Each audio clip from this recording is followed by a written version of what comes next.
বাংলাদেশে কি ঘাঁটি রয়েছে লস্কর ই তৈবার? পদ্মাপাড়ে পালাবদলের পর দেশজুড়ে অপারেশন চালায় লস্কর ই তৈবা। তার মধ্যে অন্যতম ছিল অস্ত্র আমদানি সহ অন্যান্য কার্যকলাপ।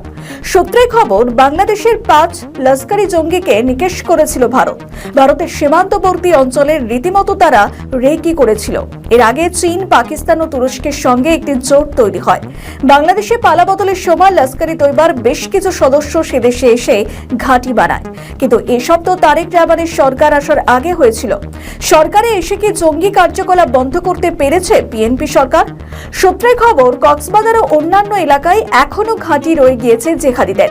সেখান থেকে কি তারা ছক কষছে বাংলাদেশে নাশকতামূলক কাজের জন্য? লস্কর ই তৈবাকে কি আড়ালে মদত দিচ্ছে জামায়াত ইসলামী? আর এর আগে দিল্লি পুলিশ ওয়ান্টেড লস্কর ই তৈবা জঙ্গিকে গ্রেপ্তার করেছিল দিল্লির সীমানা থেকে। আর ওই লস্কর জঙ্গির নাম সাব্বির আহমেদ লোন।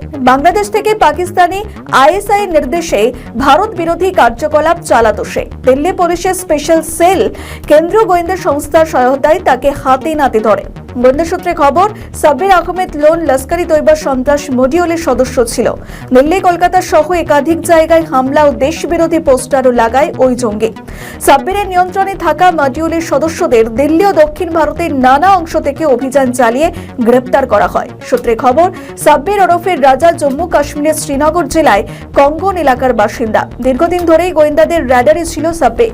বাংলাদেশে বসে সম্পূর্ণ জঙ্গি কার্যকলাপ চালাতো সে। লস্কর ই তৈবার প্রশিক্ষিত জঙ্গি ছিল এবং পাকিস্তানের মুজাফফরবাদে দৌরাই আম এবং দৈরাই খাস ট্রেনিং ক্যাম্প থেকে প্রশিক্ষণ নেয় ওই জেহাদি। প্রায় 2 দশক ধরে লস্করের সঙ্গে যুক্ত সাব্বির। ভারতে অশান্তি তৈরি করতে, সন্ত্রাসবাদী কার্যকলাপ চালাতে বাংলাদেশিদের এবং ভারতে লুকিয়ে থাকা অনুপ্রবেশকারীদের নিয়োগ করত। দিল্লি পুলিশ সূত্রে খবর, কলকাতা, মুর্শিদাবাদ, উত্তরবঙ্গ থেকে যুবকদের নিয়ে গিয়ে মগজ ধোলাই করে সংগঠন তৈরি করেছিল এই কুখ্যাত কমান্ডার। ঢাকায় গোপনে লুকিয়ে থেকে লস্করের সংগঠন তৈরি করে ফেলেছিল।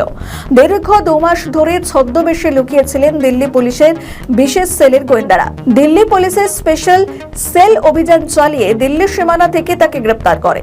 জানা গিয়েছে, এই কুখ্যাত কমান্ডারকে ধরতে দিল্লি পুলিশের এসিপি প্রমোদ কুশওয়া, এসিপি ললিত নেগি এবং ইন্সপেক্টর যেখানে সুনীল রাজাইনের নেতৃত্বে টিম তৈরি হয়েছিল এই কমান্ডারকে ধরার জন্য। এবং 2007 সালে যেখানে স্পেশাল সেল প্রথমবার সাব্বির আহমেদকে গ্রেপ্তার করে। AK-47 রাইফেল, গ্রেনেড সহ বিপুল অস্ত্রশস্ত্র উদ্ধার করা হয়েছিল তার কাছ থেকে। সেই সময় জামায়াত দাওয়া প্রধান এবং 26/11 মুম্বাই হামলার মাস্টার মাইন্ড হাফিজ সাইদের সঙ্গে যোগ পাওয়া গিয়েছিল। 2018 সাল পর্যন্ত তিহার জেলে বন্দী ছিল এবং তারপরে জামিনে মুক্তি পায়। গোয়েন্দা সূত্রে খবর, জামিন পাওয়ার পর বাংলাদেশে যায় সাব্বির আর সেখানে লস্কর নেটওয়ার্ক তৈরি করে। পাকিস্তান হ্যান্ডেলার এবং বাংলাদেশের অপারেটিভদের সঙ্গে যোগাযোগ করত। কিন্তু কথা হলো, জঙ্গি কার্যকলাপকে কেন বাগে আনতে পারছে না বিএনপি সরকার? কেন তারা বারবার নিশানা করছে বাংলাদেশ ও পড়শি দেশগুলিকে?